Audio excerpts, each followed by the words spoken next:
Hello, this is Ricardo Diaz, welcoming you for today's first edition of the CU Immigration Forum radio show, or whatever name we give it later. The important thing is that today we have something to say that we hope is of interest to you and the Urbana community.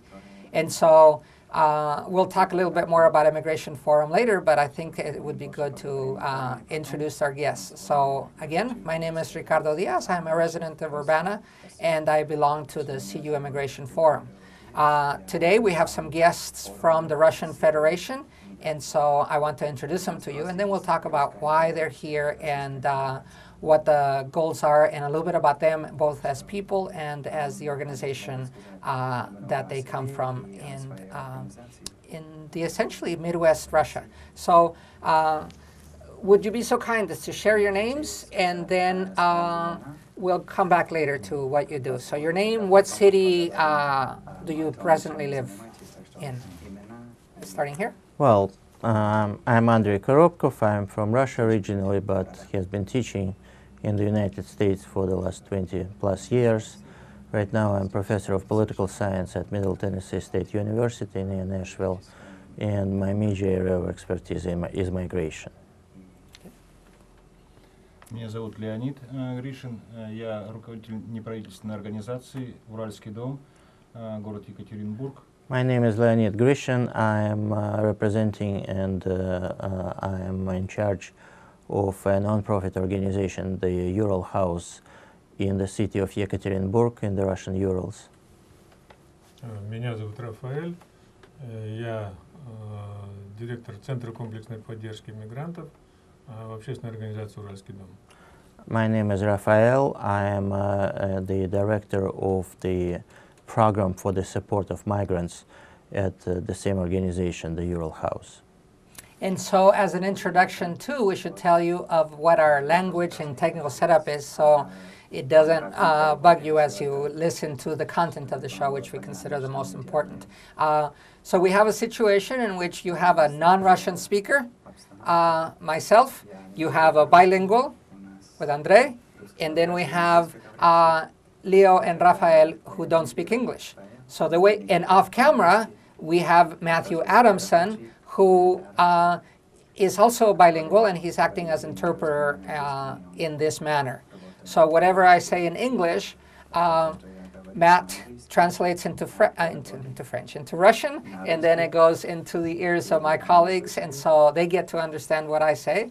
But more importantly, when they say something, ask questions and comments, then Andrei will take it from the Russian into the English, and that way we will all be getting the full conversation, and sometimes we may not be looking at each other, but the language circle is going on at the same time. Da?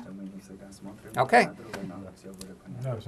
So we're good. The first thing I want to do is just to situate the show, to situate this first time that we come together. And so I'm going to show a screen which is handled ably by Jason. In technically, I am a member of the CU Immigration Forum, and I'm part of the steering committee, and we are acting as hosts for our guests from Russia. The Immigration Forum, as you can see at cuimmigration.org, is a local organization.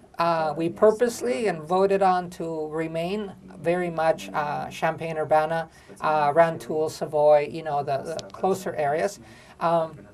Certainly all of Champaign County, including Rantoul, because it's just so close. We are part of the same immigrant area, if you will, the immigrant metropolitan statistical area that we're going to baptize today. And so we are members of the community. We have clergy, pastors of several churches. We are professors, we are students, we are community members, but all volunteers in this organization whose mission really is to celebrate the diversity and the culture that immigrants bring to our community. Everything else that we do as Immigration Forum is really in support of that, and that includes the advocacy work and then the situation that brings us here today, which is a very interesting program that we call, as you can see on screen, the U.S.-Russia Civil Society Partnership Program. we actually didn't name it. The Eurasia Foundation, working through USAID, established the program. It's been going on for at least 3 years that I see of what has been done. CU Immigration Forum became involved last November when we met in Washington, D.C. Leonid and myself met there. And then we planned a project in which we would do work, collaboration, learn about each other through the help of many people because, as often happens, language has been a barrier. And so Leonid and myself and several other people of both sides, we came up with ideas for how we could learn and progress each other's society, especially in the topic of immigration. And so this program, as you can see from the US-Russia-Civil-Society.org, brings groups in 11 thematic areas. And so this is part of a much larger program in which anti-corruption, child protection, community development, education and youth, environmental protection, gender equity, now I have to say them all, higher education, human rights and the rule of law, and media access and information, migration, and public health.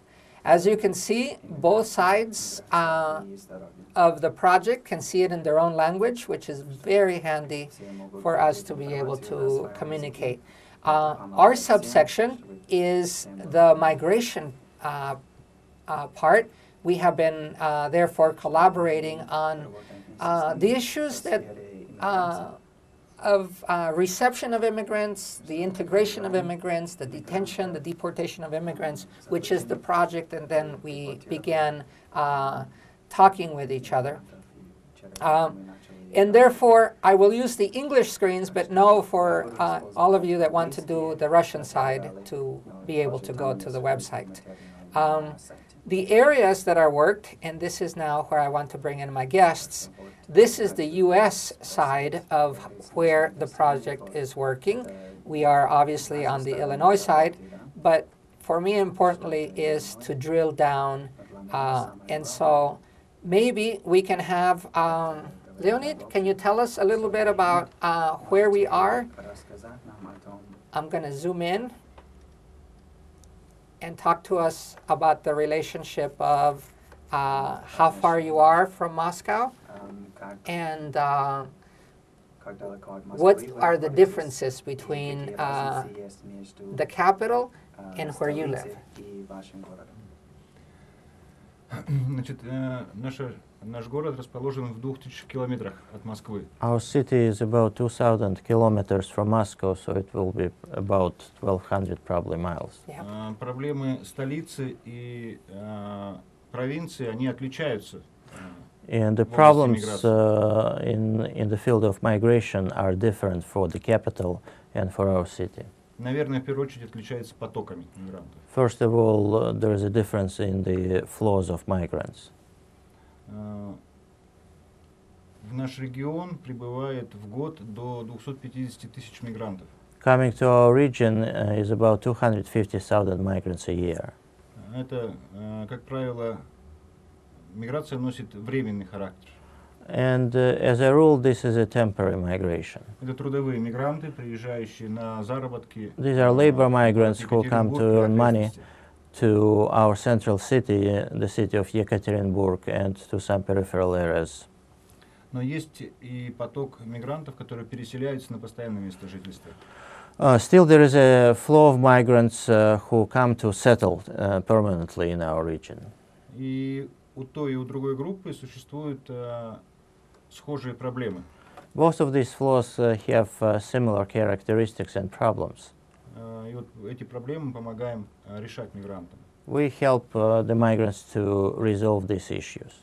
С группами, которые приезжают нам на постоянное место жительства, мы работаем давно, более 17 лет. We've been working with migrants who come permanently for a long time. It's been already 17 years. Трудовая миграция началась в Россию в начале 2000-х годов и стала носить такой массовый характер вот, с 2000-х годов.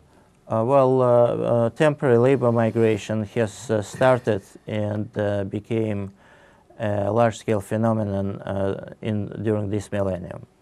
В основном это страны-поставщики трудовых мигрантов, это Средняя Азия, страны бывшего Советского Союза. The main host countries, home countries of migrants are the former members of the Soviet Union, countries of the Central Asia. Вот этой группе мы оказываем большую помощь в трудоустройстве, в легализации их на территории региона. We provide assistance to the members of this group in the legalization of their activities and well, their stay in the region. Да, проводим с ними интеграционные курсы, адаптационные, учим вместе с ними русский язык. We offer them classes aimed at adaptation and integration of migrants. We also teach them Russian.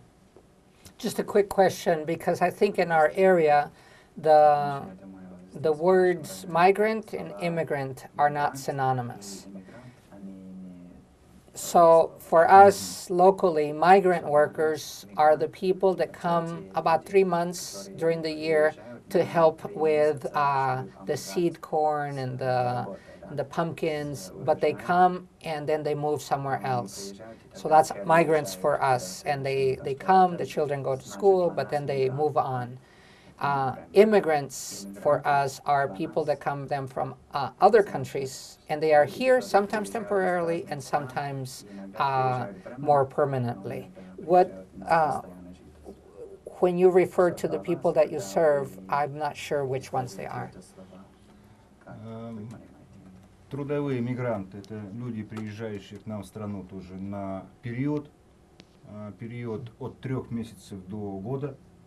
We call labor migrants people who come for a relatively short period of time, from 3 months to a year. Okay. И должны в конечном итоге покинуть страну. And at the end of this period, they are supposed to leave the country. Есть такое понятие в России – мигранты, приезжающие на постоянное место жительства, или, как вы говорите, эмигранты. In Russia, there exists a notion of permanent migrants, those whom you call immigrants. Okay, so those are permanent migrants. Yes. In how you would refer to them. Okay. Постоянными мигрантами, которые приезжают на постоянное место жительства, это в основном русскоязычное население из стран бывшего, опять же, Советского Союза. Permanent migrants are primarily representing the Russian-speaking population of the former Soviet republics and anybody in general who is coming from the former Soviet republic. Okay. Это, как правило, русские по национальности или же татары, башкиры, может быть. These are Russians, ethnic Russians, or Russian speakers. Okay. People belonging to some other nationalities that have historical territorial formations in Russia, such as Tatars or Bashkirs. Okay. Before we go too deep on that, just because I am very new to this, actually, I want to ask Raphael a little bit about a day at Ural Dome, but I'll come back to that because I have a more basic question, which is the relationship between Moscow and YKaterinsburg. You're from Moscow. Can you tell us a little bit about size of cities, or, you know, because when I hear Russia, for me, it's still one big... Well, first of all, a couple of words about scale. Until 1991, the Soviet Union was the third largest country in the world in terms of its population. Can I show on the screen at this point then what Russia looks like and then what you would by call... the time of its dissolution, well, the population was roughly 290 million. Well, when the Soviet Union fell apart, Russia has retained about 3/4 of the former Soviet territory, so it's by far the largest country in the world. But its population was initially 148 million. It has shrunk to 142 million and continues to decline recently. And in the Soviet Union, ethnic Russians represented 50% of the population, so 1 out of 2 was Russian. In Russia, again, when the process started in 1991, the share of Russians was 81.5%. Roughly speaking, 4 out of 5 Russian citizens were ethnic Russians. But it also means that 1 out of 5 was not Russian. And to a very large extent, these were the representatives of various Muslim ethnic groups. Right now, due to immigration and the difference in the rates of natural growth, the share of ethnic Russians is declining all the time, and the share of other groups is increasing. And again, first of all, it concerns members of various, Muslim groups coming from Central Asia, Azerbaijan, and a number of other regions. So in regard to settler structure, Russia is pretty different from the United States, because if the US, there is a number of very large cities. In Russia, there is Moscow that has roughly 10 million population. There's St. Petersburg with close to 5. And after that, there is about 10 cities that have 1 million population, but they're already significantly smaller than two historical capitals, Moscow and St. Petersburg. And the most important trend of recent years is a large-scale migration, both permanent and labor, to Moscow and to a lesser extent to St. Petersburg. So their size is all the time increasing, while there is a huge outflow of population, first of all, from the Russian north, from the Far East, and eastern Siberia. And this becomes important because the motivation for the exchange was that, in a way, we in Illinois and Urbana, Champaign, are not the capital, and we are not the first place where immigrants would land as they come from other countries also. It turns out that I learned through this process that the United States is #1 receptor of immigrants in the world, but the second country is the Russian Federation. Yes, ironically, the country that was closed for 1,000 years, and a country where internal immigration was marked by the outflow of ethnic Russians to the ethnic periphery of the country, right now became the major recipient of migrants after the United States. And the scale here is, in the US roughly live 40 million people who were not born in the US. That means technically, legally, they are immigrants. In Russia, this number is 12.3 million. It's also significant, even though much smaller than in the United States.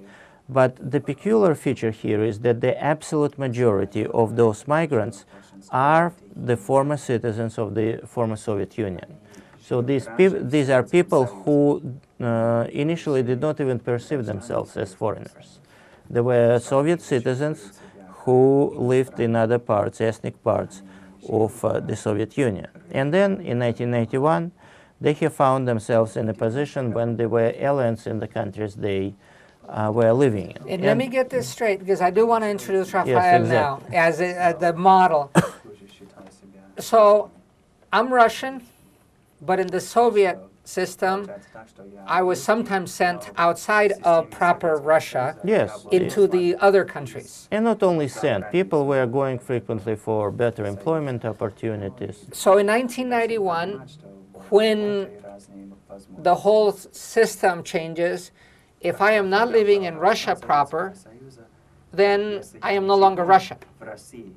Or I am Russian, but You are ethnic Russian, but not Russian citizen legally. so I am no longer a Russian citizen, even though I am ethnically Russian. Yes. Okay. Yes, that's the irony of this And situation. So now I'd like to hear for a second those stories, because both of our guests on this side from the Dome, Ural Dome, actually come in from a peculiar situation to where were you in 1991, really. So it's your turn, Raphael, to tell us where were you in 1991 and how does that affect you? Я жил в Казахстане, родился в Казахстане, в Восточном Казахстане, город Усть-Каменогорск. I was born in eastern Kazakhstan, the city of Ust-Kamenogorsk. Потом родители переехали в Южный Казахстан на очередную стройку. Then my parents have moved because they were working in construction, and they have moved to southern Kazakhstan. And Kazakhstan, I have to mention, is the 7th largest country in the world. So 7th largest. It's huge, and So can we find that city right here? We happen to be. Where do I go, Raphael? Here. Где город? You click us through. This is where he comes from. Усть-Каменогорск, да, вот здесь вот я родился. Потом мы переехали I was в born Южный here near Казахстан. Ust-Kamenogorsk, but then we have moved to southern Так, Kazakhstan. увеличить надо. Чуть-чуть вот эту вот часть. Right there. Город It's- Джамбул. And we moved to the city of Jambul. So we're down here, several lakes. It is just amazing to me how much we can do and getting to see a little bit of. Okay. Я очки, наверное, да. I can't see the road, so Джамбул это you're going возле to have to Алматы, guide me. недалеко. It's not far from the Юг former capital, Казахстана. the city of Almaty. Okay. Let me see if we can find Almaty right here. Almaty is right here in the south, next to Kyrgyzstan. Так, Да.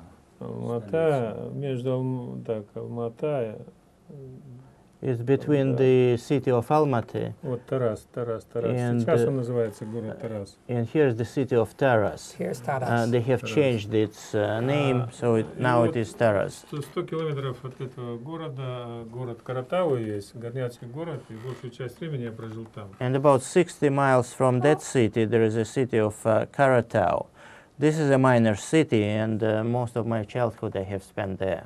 Я работал на шахте, I worked in mining industry. у меня была семья там, уже, родились дети. I had a family, we had И kids. в 90-х, в начале 90-х годов я решил переехать в Россию, And at the beginning of the 1990s, I decided to move back to Russia когда стал разваливаться Советский Союз. when the Soviet Union started to fall apart. Переехал And then?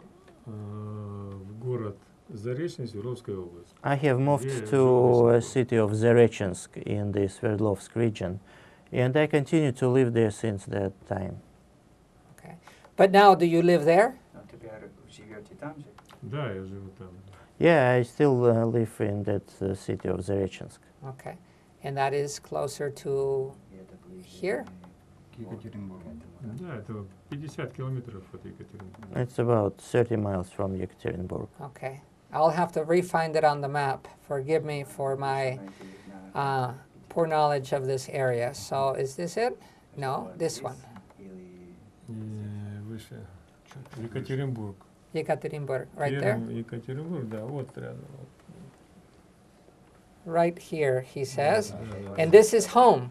One thing I learned by visiting them is that the Ural Mountains are these ones, or is it Yeah. right in the middle of the mountains? Это как раз граница Европы и Азии. And the Ural Рядом. Mountains is exactly the border of Europe and Asia. And that to me sounds very interesting. There is one more interesting fact that I learned this week. What was it, 2 weeks ago? About 2 weeks, yeah, or 3 weeks already. 3 weeks ago, we all heard about this meteorite landing on Earth. And can you tell us about that? I did not know. You saw it. Raphael? Лично мы не видели, мы как раз сидели в офисе. И у We нас haven't seen it because we were sitting in our не office, успели открыть жалюзи. but поэтому people мы saw не it. видели. We No, couldn't наши- open up our наши window on time. Друзья и знакомые, они видели. So our friends, yeah, they saw the trace in the sky. So there you have it, the beginning of a conversation with our Russian friends. We will be here all week visiting. This morning we visited the Champaign School District and then the mayor of Urbana. The chief of police, Pat Connolly, received us, and he had a couple of Russian words. It was very interesting. Then another, one of the lieutenants, I believe, Chakon, also knew some Russian. I just did not know these things were going on around me. So in the next few days, we'll be visiting the court system, the Child Education Center, Early Education in Urbana, and then we go back tonight to Champaign Library. We have a whole schedule of activities that we hope that as you hear about, you can go to CU Immigration Forum and you can see the schedule and join us and come meet our friends. But I want to finish with that part of that we have in common. We have a refugee center here in town, And the more I learn, the more I realize that we are doing similar work. So can you give me the day-to-day, what happens in the morning, when you're not in the USA? And then maybe you can tell us the why we do what he says is his typical day with immigrants in your Eurodome. I'm saying it wrong, of course, but yes, please, Raphael, tell us what happens during the day, and then Leonid would tell us why they do those things. Хорошо. Okay. Рабочий день начинается, наверное, как в любом офисе. Пришли сотрудники, разделись, включили компьютеры. Well, our workday starts pretty conventionally. We come, we take off our jackets, it's cold there, and we turn on our computers. К этому времени уже начинают подходить первые мигранты, которые нужно получить какую-либо помощь, либо консультацию. And migrants usually come at the same time, and they usually also need some assistance, including consultations. Поскольку, скажем так, концепция нашей организации звучит следующим образом: легальный мигрант — это защищенный мигрант. Well, our approach is that the legal migrant is a protected migrant. То последние лет 8, наверное, наша организация большую часть времени уделяет этой работе. And thus our major task right now, for the last probably 8 years, is to legalize migrants. So tell me, for example, I want to hear the details. So you give a consultation. Give me an example of a consultation you did last week. A migrant came to you, and you did what? They asked you what? Show me a consultation. Imagine I am right there in your office, and you need to show me. В первую очередь сотрудник спрашивает у него документы. First of all, we ask for a migrant's documents. И проверяет, в порядке ли они. And we check if they are in order. Проверяет на тот предмет, например, не просрочена ли у него регистрация, правильно ли заполнена миграционная карта. First of all, we check whether the immigration form was filled correctly. Has the time limit been exceeded? Спрашивает его о цели, с которой он обратился.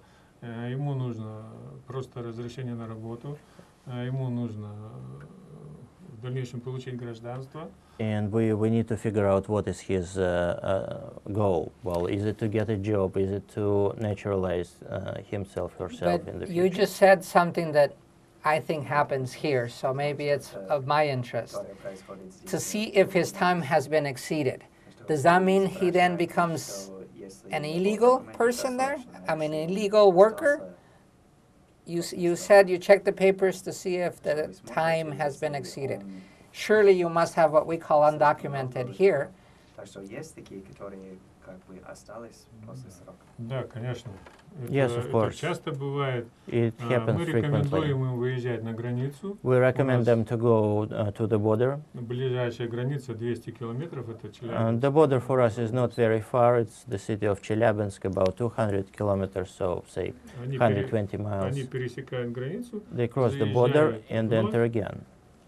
с новой миграционной картой. Thus they have a new migration card. На период вот этих дней они опять легально And находятся. И тогда for this period, they will be legal again. They will be legal in entering or in working. Нет. Легально они могут находиться на территории. No, that gives them a right to stay legally. И дальше уже вступают в работу наши консультации. And after наши that, our рекомендации. consultants, our advisors, get to work to help them with employment. Okay. Мы даем ему дорожную карту, так We называемую. give them the so-called route map Что ему нужно сделать пошагово, that чтобы explains оставаться в step by легальном поле. step what do they need to do to stay within a legal field. To stay there legally. Not only stay legally, but stay within a legal field, whatever they do. Oh, so not every occupation. Is that what you are referring to? Это вы говорите, что на всяк, как что он хочет делать, а вы просто смотрите за тем, чтобы он все легально делал, да? Да, да, мы рекомендуем ему только легально. Все области мигранты могут работать во всех областях легально или нет? Ну, есть ограничения. There are some limits on what migrants can do, where they can be employed as well. Российское государство защищает рынок труда. Russian state protects its labor market Для for этого its own существует несколько citizens. способов. Один из них это разрешение на работу. And thus, there's a number of options. One of them is issuing the work permits. Дающий право работать в той или иной сфере. So these permits allow you to only work in a particular sphere. Okay, so to try to put it in the language that I use in the area, so they are coming in legally to come into the country. That's not a problem. Это не проблема.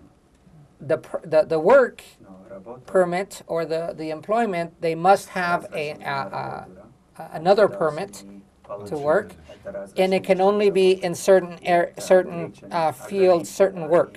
не могут работать во всех сферах. And the government puts in a limit of how many workers in each field, in each area of work. Можем принимать в каждой сфере. Okay, so not all areas of work immigrants can come into. Так что иммигранты не могут войти во все сферы работы. Правда? Ну да. Can you give us examples of what fields are? Что в какие сферы они могут работать вообще? Ну, наверное, практически во всех, просто количество их в каждой сфере ограничивается вот этой квотой.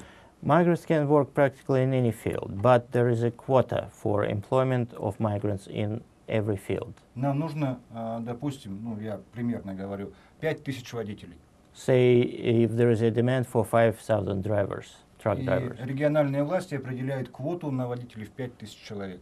and regional authorities say, well, there is a quota of 5,000. Или нам нужно в сфере медицины там 50 врачей. Say in the field of medicine, 50 physicians Значит, выдается are квота needed. на определенное количество. So there is a quota given for each profession. For each profession in each region. Для каждой профессии есть квота. в Okay, каждом so that's регионе. different than us. We have quotas only at the national level, not at the regional level. And in fact, next segment of this show, we will talk about comprehensive immigration reform and how the number of quotas of workers makes a huge difference for us. But you guys handle them by region, Так что, ну, вы делаете which так makes sense to me. регионально, да? Да. Не национально. That's a good Yes, idea we that's should true. take. It's not the same to work Это хорошо, agriculturally in Florida than it is to come in Illinois, потому что было бы очень сложно. which makes sense. Our region would have a different Потому что в need at a каждом different регионе time of a есть year, другие нужды, and you да. guys Да, have совершенно that. верно. Так. Yeah, Ah. this is exactly so. Yeah. Регион определяет, кто нужен. Region decides Федеральное правительство Вот. только утверждает общую квоту. what specific fields are needed, and the federal government only gives a general quota for all professions. See, already we are learning quite a bit from our guests. As I mentioned before, they will be here up until Thursday afternoon. So I'll give a very quick agenda of where we will be, and then people are welcome to join us and join us for questions, join us in the learning and the exchange. After all, let me show you for just a second as I showed you on the screen, I have to give you the noble purposes of this program. It really is an exchange. As we learn this about regions, I am benefited as an immigration advocate in the area as to how things can work. They are here to see how we do it. Next week and the following weeks, we'll learn how they do it through exchange. And hopefully, in doing these exchanges, we learn each other's best practices, and both societies become better. So as the CSPP, the U.S.-Russia Civil Society Partnership Program says, it promotes collaboration between Russia and U.S. NGOs, not-for-profit organizations, non-governmental organizations like us at the at the CU Immigration Forum, so that it leads to meaningful improvement in the lives of citizens of both countries. We hope you have enjoyed our half an hour with us, and that you join us. Today we will finish at, we'll be at the Champaign Library at 7. Tomorrow morning we will be at the Federal Courthouse. In the afternoon we'll be at the guests of the European Center on campus. Thank you, Alicia. Thank you, David there. And then we'll be having dinners. In fact, I have one night that doesn't have dinner it's being hosted yet. Wednesday, we spend it in the school district in the morning, and then we go to county court and the jail in the afternoon. On Thursday, I want to show off our Amish immigrant, descendant population, and also the Spanish speakers in our COLA. And then on Friday, we head to Chicago very early to meet with the city of Chicago, the mayor's office and the Office of New Americans, and then the regional immigration officials. So that's our schedule. On Saturday, our friends depart back to Russia. We hope you have enjoyed your time with us, and we'll see you at the next opportunity of the CU Immigration Forum TV, if that's what we choose to call the show. Thank you very much. Thank you for coming. And Raphael, spasiba to you too. Thank you very much.